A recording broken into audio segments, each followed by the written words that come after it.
Get the whole story.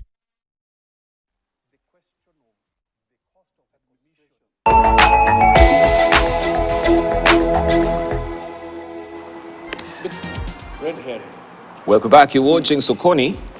Interesting editorial cartoon there that we do have in the Daily Nation today.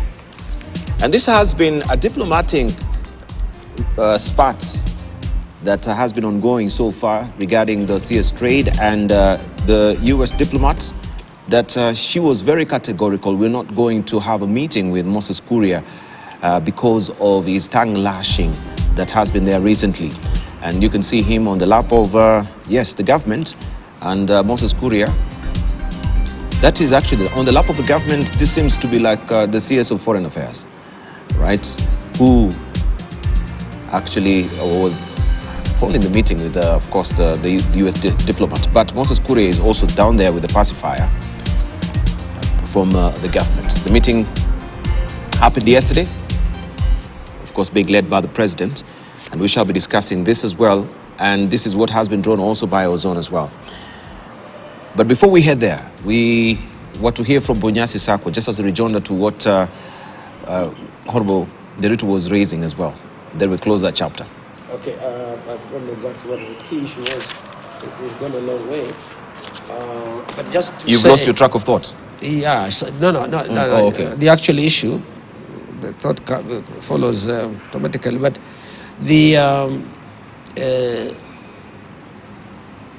prudent management of the economy does indeed require that you tend towards a balanced budget. You may not get there, but you need to be purposeful. Maybe gradualist, but you need to be purposeful, and I think that we can generally accept, so that we have a healthy economy. But I want to go back a bit to the sort of things I was saying, that managing the economy is a bit like managing a human body, doctor managing a human body. Too much of one thing leads to a problem on the other. If you treat the issue, you have to be gradualist. You can't always use the best treatment you have got, because it may have consequences. And that's why ending up in the corridors of this therapist called IMF is always a problem, because you know what to expect, more or less. And many countries that don't go there do the things that they recommend progressively. It's all again about this balance. All of what we worry about there is, if you go to IMF and say we're unable to do A, B, C, D, we don't have the forex, we can't pay our salaries, we can't do this. You have more demands on your limited income, and you see no prospect of raising that income quickly to get this. So what you're going to have to do, obviously, is come to find over time, it's not static, over time, that these costs are coming down, and over time that these revenues are going up. Just how fast that happens becomes a problem. Nobody goes there blinded. They go there knowing, and we know that you can expect them in town if you don't do things a certain way.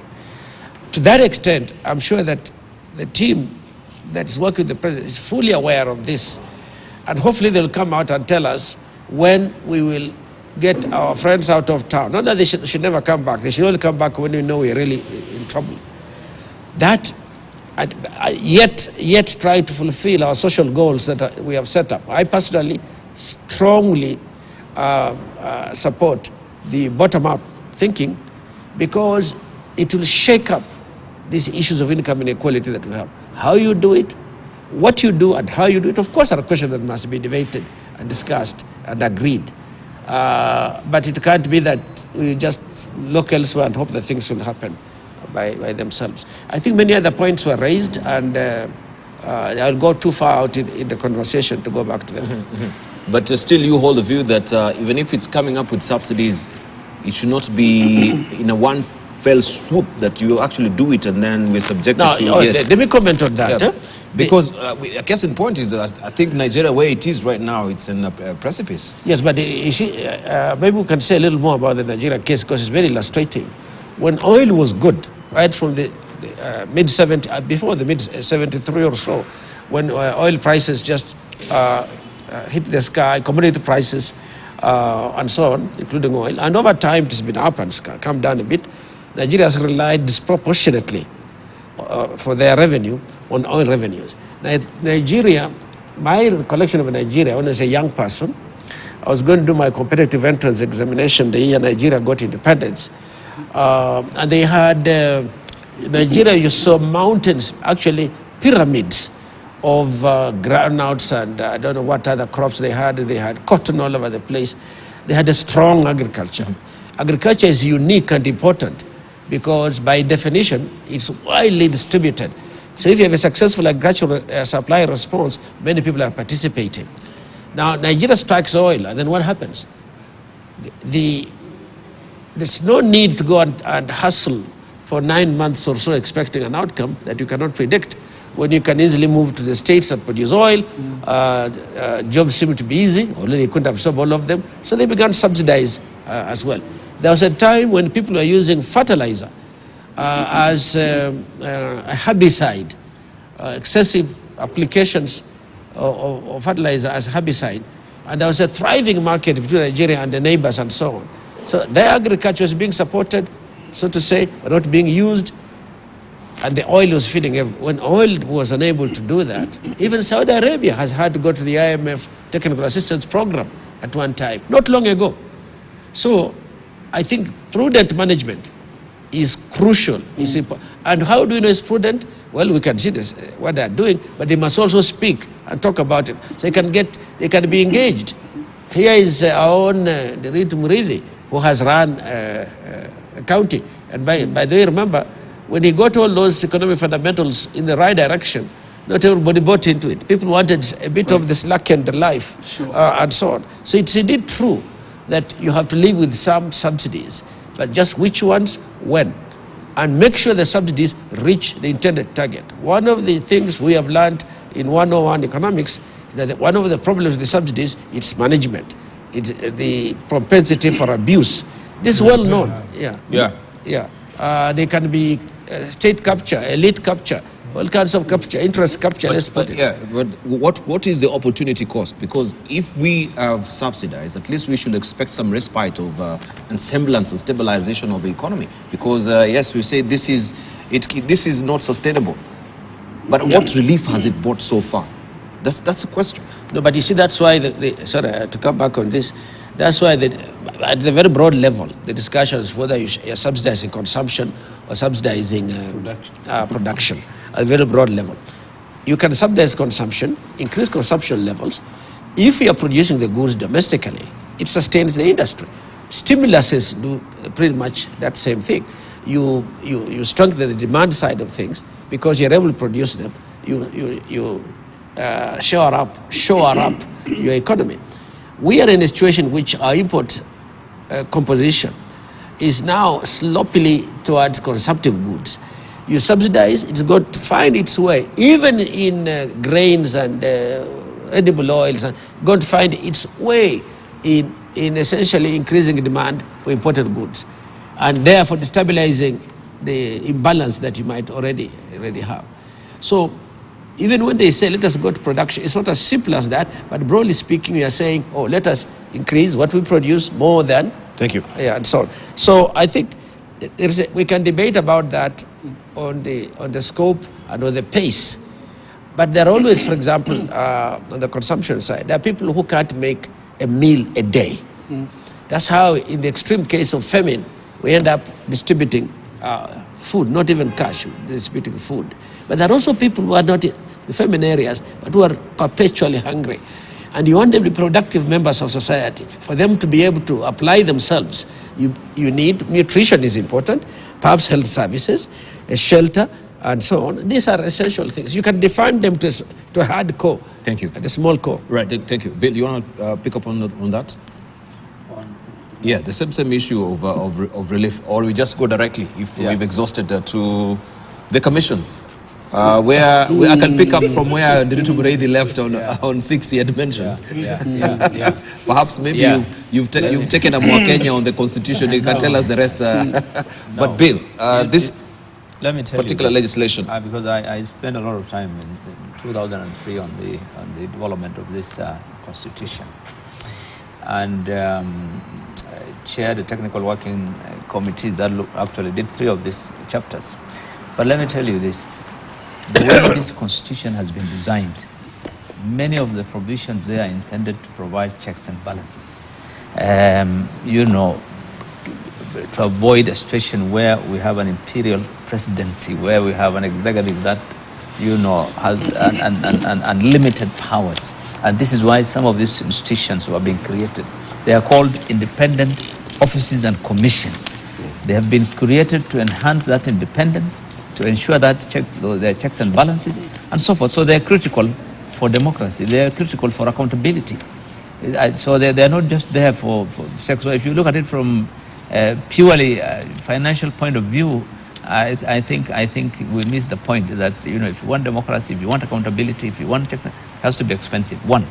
Number two, some of the 15 or so commissions which are provided for in the chapter 15, some of those are actually functional commissions that are there by virtue of the way ministries are run. For example, Teacher Service Commission is there. It's so that the ministry remains on policy matters. But Teacher Service Commission deals with all issues regarding teaching. We have Public Service Commission. We have Judicial Service Commission, Parliamentary Service Commission. These are commissions which have been there since independence. I mean, there's nothing new that has been brought in by this constitution. And they're critical because all those are independent arms of government that must have those commissions. Then there are those ones which have been, created to ensure the accountability that I've mentioned, earlier. For example, the National Land Commission is critical. When you look at the entire aspect of the way we looked at lands, creating community land and create public land and so forth, then the issue of National Land Commission, independent of the ministry, became critical, and this is why they are there. Have the independent IBC is something that has to be there. Human rights was a fundamental issue. That's why we insisted on both the affirmative action for women, gender and whatever, and the one for human rights. So these are the only ones. So somebody who tells you these things are gobbling money is missing the point. The ones which have not been instituted by the Constitution, like the National Commission, which was the Commission on Reconciliation Commission. No. If any other thing, those are not constitutional commissions. I'm talking about anything which is not a constitutional commission or independent offices and so forth. Those ones are up to the executive of the day. And actually, some of them are completely misplaced and they are not necessary. And there are many. They form part of the hundreds of the state corporations and task forces and commissions set up by the... That's what we're talking about. Those ones, I think it depends on the executive. Some of them are just to create jobs. Every day they are creating it, by the way. Every day they are creating it. Shouldn't we really question also their material utility? And why we should be paying taxes? Yes, so if that bill is intended to look at that, then that makes sense. But if somebody wants to go back to the Constitution, and then that's a different matter altogether. First and foremost, the constitutional commissions, remember, to change the Constitution, and I bet you that is one of it, because it goes to basic structure. You cannot go to a simple act of parliament to change the Constitution in most of the matters, such as the structure of government. But I thought I also made it very clear that this is a commission revenue allocation amendment bill. No, it cannot be, because you have said it is sponsored by I don't know who. Did Mr. Razes one actually steamrolling this? And I don't think that he represents the Commission for Revenue Allocation. But let us separate fact from, as we keep saying, the politics. Constitutional commissions, you cannot tinker with them by a mere act of parliament. You would have to change the Constitution. Fact. And we move on. Number two, there are some commissions that are created by acts of parliament. Indeed. And you've raised here the NCIC, the National Cohesion and Integration Commission. I can tell you, as a person who has been a governor in a space that is prone to conflict of Laikipia, there is no more important commission in Kenya today, in my view, than the NCIC. Because it creates the possibility and a platform to create reconciliation between communities. And ask yourself, after hundreds and hundreds of security operations in Laikipia, Baringo, Samburu, and so on, in the Amaya Triangle, how come we've never been able to achieve peace? Because peace is not just, you cannot create peace by bombing citizens and just carrying out security operations. So, but if the question is the broader review of government functions to eliminate wastage, to eliminate duplication, that is where we should be going. I'll give you an example. And the member and other members who are doing this, perhaps ought to focus their attention on the correct manner. Ministry of Health. This particular budget, in this particular budget, the allocation has gone up by nearly 40 billion. Ministry of Health. But remember, health is 100% devolved function. Why are we growing? And of that nearly 40 billion, about 15 billion is an increment in recurrent expenditure. So you should be asking the question, what is this that the civil servants in the Ministry of Health will be doing? Because remember, recurrent expenditure is just money for whatever. You know, what is it that they are doing that they require 15 billion more? And this is a function that is 100% devolved to the counties. So that if we are looking for spaces to reduce government expenditure, attacking commissions, frankly, can only be a red herring. You have said, and this whole distinguished panel has said here, this government ought to be having an economic agenda type, discussion. Yes. And these are the issues that that kind of conversation ought to go into. I was torpedoed by former governor. My apologies. My apologies. My apologies. Let me conclude on what I said on the commissions. It's true, some amendments can be done, particularly on the area of the area of whether they should be on part-time basis or on on full-time basis. That, yes, that you can amend, because that's provided for in legislation. And I think that has been the concern, even for CRA, Commission on Revenue Allocation. When we were in the Senate, my committee was looking at that, because in countries like India, in many other countries, they're on part-time basis. They would come in to look at the formula required for sharing out revenue, and once that is concluded, then they would go. So yes, so you can look at some of those provisions, but not about the constitutionality or the removal of the whole thing. But let me tell you, at the end of the day, if the objective, however, is because you want to save money, that does not translate to a lot of savings. These commissions, except teacher service, public service, and parliament and judiciary, all the others, their allocations are pretty small, really. But why would you be paying them sitting allowances? 40,000 per I sitting think allowance. the point I'm saying is, let us not be penny wise and pound foolish. Yeah. The money you are giving those commissions, the sitting allowance, even if you remove them, they're not going to amount to. But I'll go back to the anything story. significant. It is that nail. It is that small. I think if it's about reducing cost expenditure, he's just giving you examples of where the money is. If you want to really take a pen and pencil and start reducing expenditure, but to say, look, a commissioner of Human Rights, National Human Rights Commission, or a commissioner in Commission of Revenue Authority, national CRA, you want to reduce their allowance because they are traveling somewhere. That's not really what you're just going to affect their operational capacity. It doesn't make a lick of sense to me that why we've actually put you as commissioners there and we pay you a salary, and then we have to pay you a sitting allowance of 40,000 for every sitting that you make. Is it unlikely that commissioners in commissions are paid sitting? No. I think this is what is being raised by Didmas Baraza as well. No. Okay. Okay. Let's hear from a research by, I think it's Gallup, if I'm not mistaken, that was published, I think, this week. Indicates that 83% of Kenyan workers basically just watch their clock, meaning they're not productive. 83%. I didn't believe it. I saw it, but you didn't buy it. It may be an overstatement. Okay. But assume it was even just 40% not doing that. It's quite a cost to the economy. I think for me, two fundamental things.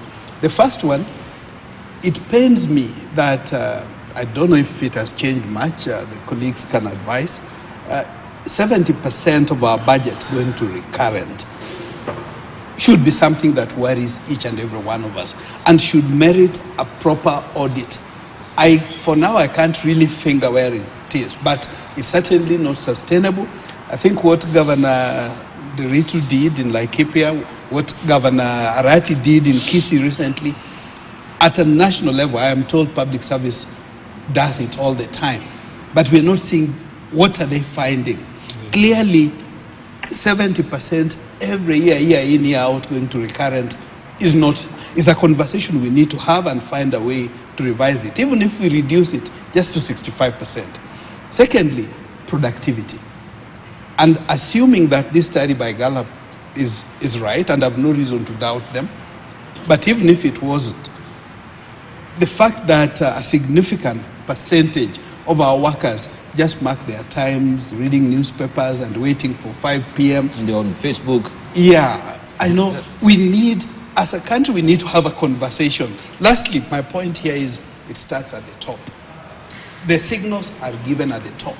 But are we being prudent in the way that we utilize and spend the public resources? If we send the right signals at the top, and forgive me for always using my former boss, President Kagame. You know, when you have a leadership that's so concerned and so strict about the way things you do. I remember when I was working for government of Rwanda, I was almost like PS level. But I'm traveling economy class. I see Kenyans, MDs, traveling first class or business class. You know, Rwandese minister at the very best, unless it has changed, only travel business class. So the message comes from the top that, you know, there must be value for money. Business class or economy class? Just business class for ministers. Or business class, okay. But for CEOs and PSs, it was almost economy class. Can I add in a point? All right. Yeah. It's Bunyasi Sako. Okay. Yep. You know, we talk about some of this is cleaning up, better hygiene in the economy and so on. I want to go back to the point where Governor Deritu had raised the issue of devolution. That, for example, if you look at the Ministry of Health budget, a huge amount of it is still in the headquarters and grows faster than the remittances, because the remittances are capped by the understandings of how much countries will get. And the question is, but a lot of what you're doing, except for level 6 and 7... It's policy. Yeah, and a lot of it's policy. Mm-hmm. Yeah. And a few national, Kenyatta type, Kenyatta, its hospitals around it and so on, can't be consuming that much money. So my general recommendation on this is the government should proceed and complete the process of devolution as early understood. It's not going to be done once and for all. Even in America, they will like to quote, one of the most active debates there is the power of the federal government versus the states and so on. And they keep tweaking it at the margin. That's one. And once the monies have gone, then of course we should also follow through with not national government, but within our system, a tighter monitoring of where the funds are. That will, over time, will take services closer to the people, will be able to see perhaps a bit more easier time, better health services. Or we are paying, but here now if you're unwell, if you got hospital, you get medications, we need to get to that kind of level. I have visited a patient who really wanted to be taken out. He was in very bad shape, but he says, even me at home, I don't sleep with a torn sheet and so on. He couldn't cover himself in hospital. And there's no heating, where you can say they can raise temperature at night for patients to be comfortable. And this was my district referral hospital. I mean, you go down as low as that. So part of doing this, the perception that we are being taxed without compensating services being delivered will reduce, and it has to reduce over time, I would like to add. Right. But let me cut it there for now. Right. And I think, had we conflated the issue, because we are actually looking at the commissions, not really discussing the constitution. Well, commissions, I agree with this. Unless he went off rail, I didn't... Commissions. I agree with Bilo. Let him finish. Let him finish. Yeah. On the commissions, you agree with the Bilo, we should consider maybe taking them on part-time basis, some of these commissions? I think what we can do, we can seek efficiencies in all of these commissions and institutions. We should do that all the time. We like to quote America. In America, there is always this cliche virtually that these bureaucrats in the federal government, like sitting there making a lot of money, but yet not leave this thing to the private sector. That's where actions are done. but those bureaucrats have also got some roles to play. So I would only head that direction as a way of trying to squeeze out the efficiencies, lower the cost, maintain the outputs, the work they're supposed to do, that kind of broad thing. But now, if you're looking at, so where do we make savings in this economy, right, and you begin to look at the vote heads, the big vote heads, that's what you have to look at, you're going to find that there are other areas in which where you should look at. Definitely there are other areas where you should look at.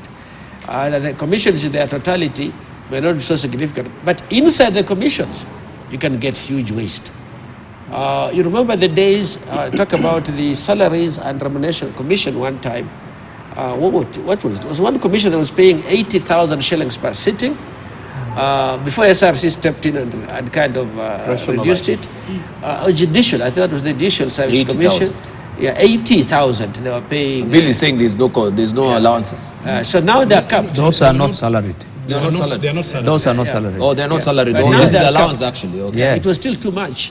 Now it's capped, I think, at a much lower level. But you should ask me, I'm a chairman of the institution, how much I make. If I say it on TV, I'll be accusing somebody. But it's nothing to write home about. It's service, national service, let me tell you. So if you can't be too general about it. It could be maybe, the gross pay, but the allowance is underneath. They are very small. But Nibal, They are very honestly, small. you're being totally unfair. Obfuscate The the point what's is this. yes. You see, boards and some commissions, for example, the JSC, the commissioners, the board members, they are not on a salary. Okay? They are not salaried employees, but they are paying, just like any board in the private sector, a board sitting allowance. Now, the point of the one that our colleague raised was that, well, it was a sitting allowance, but it was a rather hefty sitting allowance. The SRC stepped in. So if the issue is to look at efficiencies and cost savings, then our effort is best focused elsewhere. I merely wanted to add to what Dr. Oshudo said, which is on the health sector, and both my colleagues. Look, the health indicator survey is a survey done by the Ministry of Health and with the support of the World Bank. The health indicator survey shows that absenteeism in the health sector is 52%. Right. Let me repeat it. Absenteeism in the health sector is 52%. How is this survey done? They go to 3,000-4,000 health facilities, check who should be on duty or how many people should be on duty vis-a-vis how many are there. Now, if you look at county-wise, for example, West Pokot was doing rather poorly at 65%. And Makueni was doing best at 25%. Absenteeism. So that of 10 people or 100 people who are supposed to be at work, 25 are not. That is the best case scenario. In the worst case scenario, 65 are not at work. On average, 52. I mean, this is the kind of thing we should be looking at. Correct. And this is, I think, what That's Dr. right, Oshudo the point. is saying, that we spend our time yelling at each other, calling each other names, instead of managing this country in a professional manner. How I wish Mheshimiwa Sako and another day. All right. So But the issue of Optata and the debt.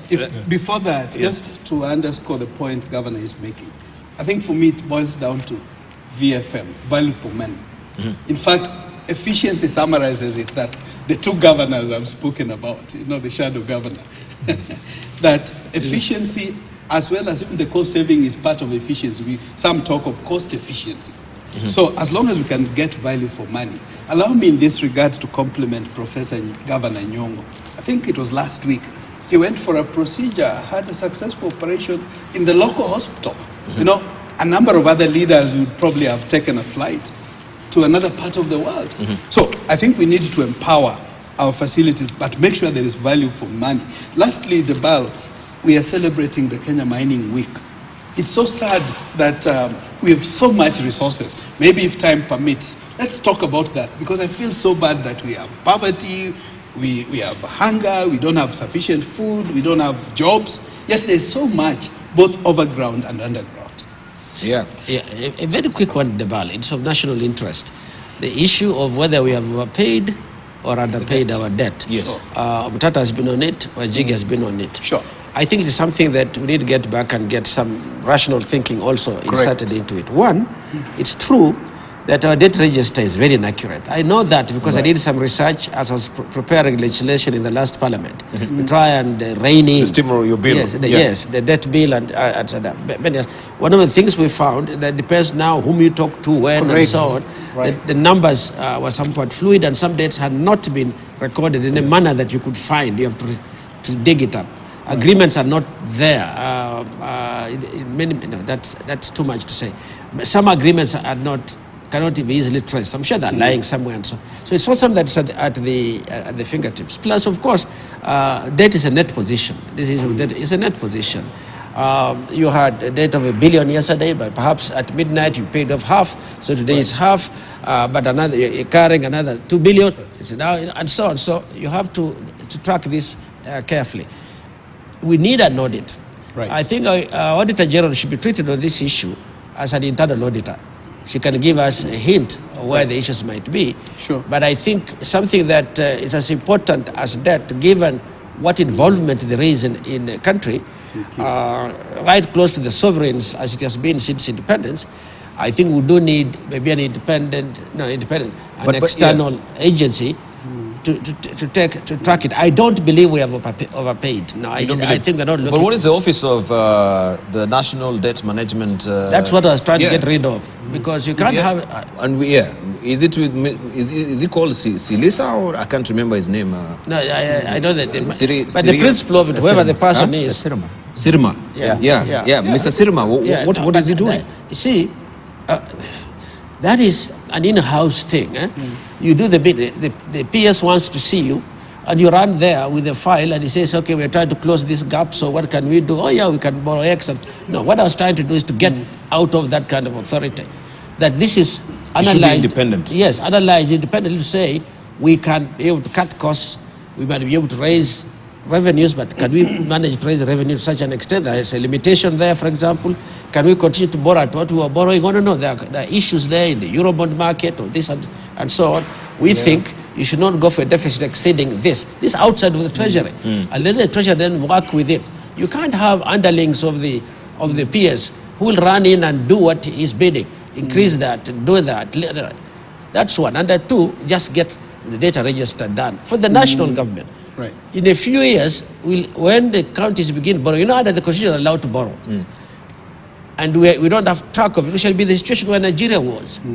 We like to quote that the states were borrowing in accordance with with the national constitution, but nobody was keeping a handle of it, not for control purposes, even for management purposes and so on. Thank you. This is not an idle issue. I really wish it's given the import it deserves, rather than going to red herring issues. I think the issue of getting accuracy and data of course is key in this regard. It should be that whether I go to the debt registry at the National Treasury or Central Bank, there's what you normally call the true north. It should always be the same figure. And I think this is not an idle matter. If we focus on the key issues, like get the debt register right, in terms of government spending, let's focus on the key major issues, both at the national and county level. Dibala can tell you about 30% of our economic problems will be sorted out. Thank you. Then now we can sit down and deal with the other issues. Thank you. I think, gentlemen, we need to discuss this issue that is on the front page of the Business Daily. The Agoa 2025 expiry and why US also is guarded on this particular pact. There appears to be an underlying issue that even in the trade talks that we saw this diplomatic spat happening. I want to just, first of all, to hear your comments about it, then maybe I'll give it another twist. Sure. We can begin with you, Bill Okero. First of all, we need a pacifier in the trade ministry. Do we need a pacifier? My position is very clear. Trade ministry is a very critical ministry, very critical, and there's no doubt in my mind that the appointing authority needs to relook at the person who is managing our trade ministry, because that is international image out there. This is the person who goes out there to sell Kenya. Is the person who receives our investors and talks to them. So if you yourself as a Kenyan cannot sit before him to discuss in a reasonable manner the challenges regarding the investment in this country or businesses in this country or trade. I am a businessman, and I know institutions like Kenya Association of Manufacturers, like KEPSA, like all the institutions here, really getting an opportunity to sit with the trade CS to discuss issues regarding their industry or business is a challenge. And then on top of that, you've seen the way he has been insulting, media and everyone else, So I'm not surprised that the Americans said, no, we don't have time for that gentleman. And so the government needs to, the appointing authority needs to think whether it's in the interest of this country to have CS Moses Kuria to be in that docket. I mean, it's not about the relationships you have, but it's about the country. If the interest of the country is to be looked at, this sends a very strong message. And then more importantly, today we are discussing the U.S., the trade and investment discussions which have been going on for quite a while now, more than nearly 5 years, and which are almost, I think, from what we are told, would be concluded in, the government was hopeful that by December we will put pen to paper on that agreement, but the U.S. trade representative who was here last few days was non-committal that we will sign by December, but she expressed happiness with the way the discussions are going on. But I think for Kenya the most important thing is, when our friend the Kenyan Obama was the president, the one positive thing that he did was this Agoa thing. And that, allowing African countries tariff-free quota in the U.S. market for their products. Although we have not taken a full advantage. I mean, look at it. Indeed, up to 1,000 products are listed in Agoa. But, largely it's textile or we're not even 10% of the...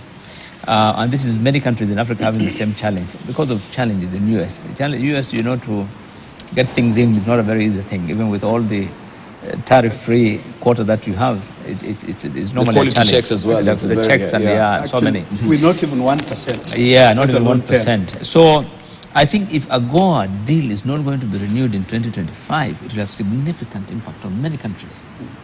Look at our entire EPZ, tens of thousands of people working there, producing textiles and many things for the U.S. market. So I think it's critical that Kenya was in discussion that it was a fallback. That agreement is actually a fallback. Should Agoa not work, then Kenya should have something alternative in place that would allow us to export, duty-free, have a quota at least. And I think so this bilateral, but from the way the bilateral discussions are being, the U.S. is doing this thing, it's clear that they probably don't want to renew Agoa on continental basis. That seems to be... On continental basis. I think so. I think generally from the way the EPA agreement was signed also with Europe the other day, generally these Western countries are smart. They don't want a situation where African countries negotiate as a bloc, because then you would be smart. But signing one-on-one, they know how to pin you down.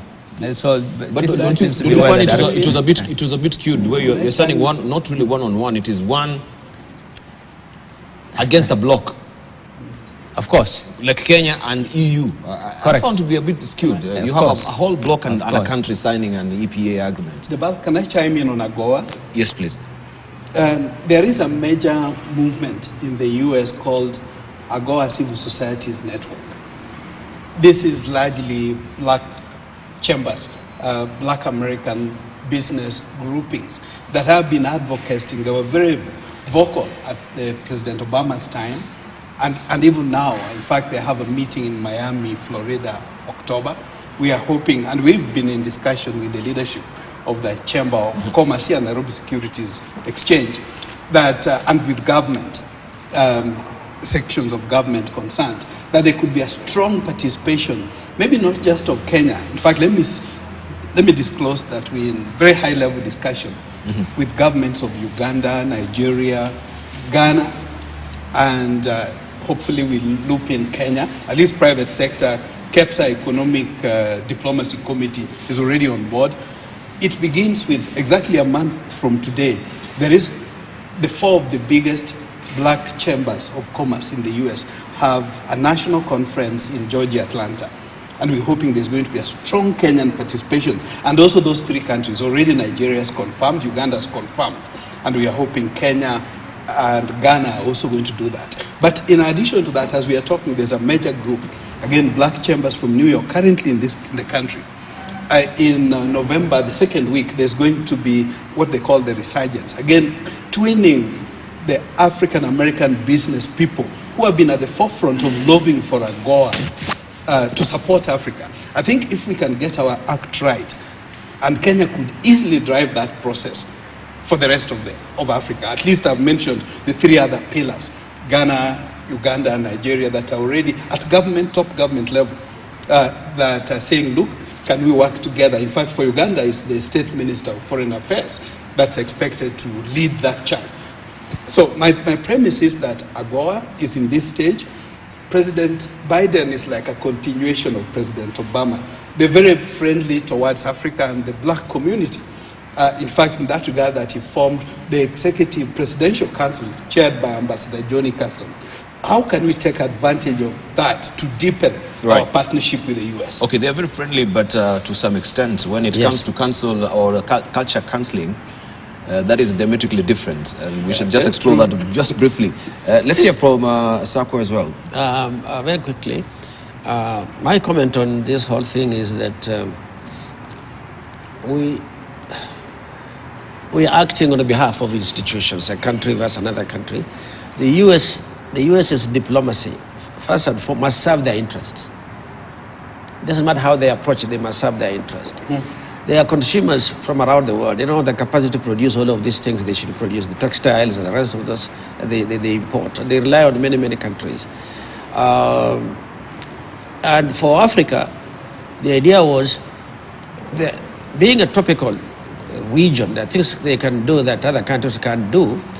But at the same time, we would then be seen in a good light by working with countries that are fairly poor, sometimes very poor, and uplifting the minimum standards and so on. You know, they began getting guilty about whether the labor that produced this is fully paid, whether they are working in healthier and healthy environments and so on. This is part of the movements that rich countries may have the luxury to worry about and so on and so forth.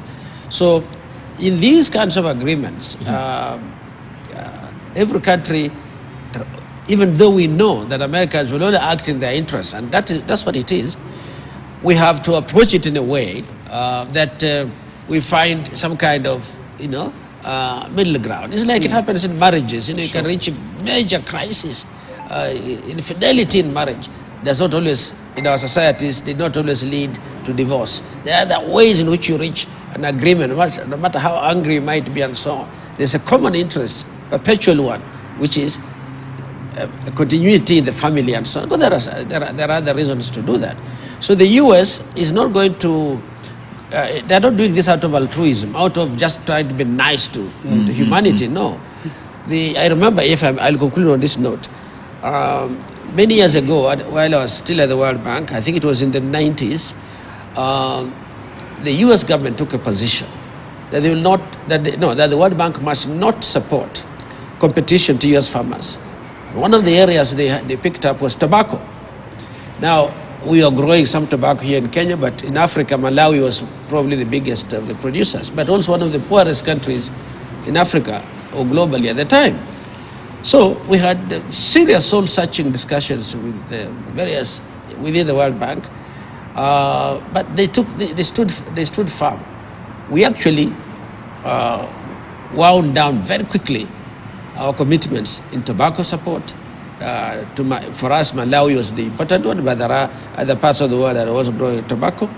And the reason is the US Farm Lobby had said, why are we supporting the World Bank to support farmers that are going to come and undermine us. I want people to listen to this carefully, that there is certain co-interest in these countries that they have to follow for their own dictates on their own. Now, we have to be conscious of that. Yes. So how do we act in a way that we know that they are doing us, we can't quite call it a favor, because they also need it, but they're very conscious about competition. Indeed. Yeah. So when the continent begins seeking to get much more sort of independence on this, and it's coinciding with the de-dollarization thing that we've been discussing, these are serious issues in some of those capitals. Because I wanted to also just raise, when you're talking about core interest as well, there's a very interesting development there, because maybe, sadly, they don't want to renew this because of the interest, especially I can see a lobby group there. Let me try and just get it so that we can read it. There's, if you look at the business of People Daily, we have now the US LGBTQ I.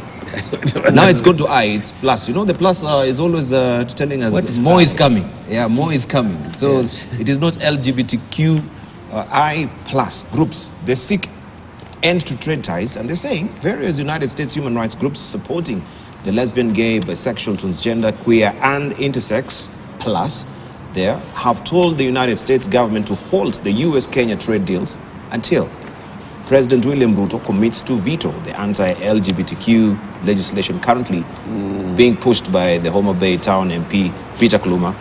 The representative from the American Jewish World Service, we have APAC, we have Health Gap, we have National LGBTQ Task Force Action Fund, Network Lobby for Catholic Social Justice, Pride at Work, Public Citizens Treatment Action Group, TAG, told the Joe Biden administration to pause trade negotiations with Kenya for the strategic trade and investment partnerships, as the Family Protection Bill will impose harsh criminal penalties on anyone identifying as LGBTQI+ or promoting LGBTQI+ healthcare. Not surprising. Not surprising, and of course we see that could also that be tied with Agoa in terms of negotiating. Then these are some of the sanctions. Our colleague has already said two big things we've said on this table just now. One is that what is Kenya's national interest, and the other is the leadership at trade in terms of articulating that national interest. And we've said on this table, the US, of course, is after her own national interest. So we should start the conversation by asking, first of all, who are our big trade partners, and where do we want to grow trade? And the US is actually not at the very top of our trading partners. Our trading partners are Uganda, Tanzania, and the region. Sure. And if you ask me, as a policymaker, that is actually where I should be focusing on improving what is going on there. Why? Because, like Pareto ideas, you can spend so much effort on something to the detriment of the 80% that is driving your economy. So we must ask ourselves, which are the most important trade relations and where we are willing to. Number two, and you've raised Agoa, and I agree, Agoa has created some jobs. I mean, I think it came from the time of Bill Clinton and earlier. It was certainly before Obama. Sure. Or maybe it was Bush, the junior. Right. I actually happen to believe that Africa has done better under Republicans than under Democrats. But that's a different debate. Right. The EPZ program that feeds directly into Agoa itself contains a big flaw in it. And the flaw in the EPZ is the incentives. The incentives are like this. If you import machinery, the machinery is duty-free. If you buy Kenyan-made machinery, you have to pay taxes, which means it actually works against the manufacture of machines and equipment in Kenya, which is not in our long-term interest. So even though we should, having an extension of Agoa, share with others is perhaps okay, we should go a bit deeper to ask the question. Now, the reason organizations like the NMC and other engineering manufacturers are stymied is because today, if you import machines, even now outside the EPZ scheme, you get taxation, tax-free, whatever. And I saw this the other day when Governor Kiptis and I were opening. As his guest, I went to help him open a coffee mill in Cabernet, and all the equipment imported duty-free from Brazil. And a coffee milling, you're talking about basic mortars and trays, and he knows better. Why should we be importing? Right. So we need to reflect way deeper on what is Kenya's national interest. Thank you. And the reason the leadership is important, remember, trade and manufacturing today are led from the same point today in the government structure. That's why it is so important, the leadership there. Thank you. For the leadership. Right. We need to wind up at that particular point. I think, I want to give you time. I want to give you time to actually give your closing remarks because I'm being hounded in the studio as well. But I think we've exhaustively really talked about this, and we shall follow up on this development that is happening right now, especially on the issue of council culture and countermanding our the African culture as well. What happened in Uganda, that could be also maybe on the interest of the US when it comes to a trade here in the country as well. But I want to thank you, gentlemen. Unless, Bilokiro, it seems like there's something that really wants to jump out from your heart. No. On the LGBT or whatever, that one, I think most of us, the opposition is the same. The Kenya government, at the end of the day, should not entertain those kind of things. Absolutely. Thank you. Thank you. Let's leave it at that. Thank you so much. Let's just close it. I'm being here. The last one, I'll be unfair to the rest. Okay. Thank you very much for your valued company. You've been watching Sokoni. And of course, News Diary is up next.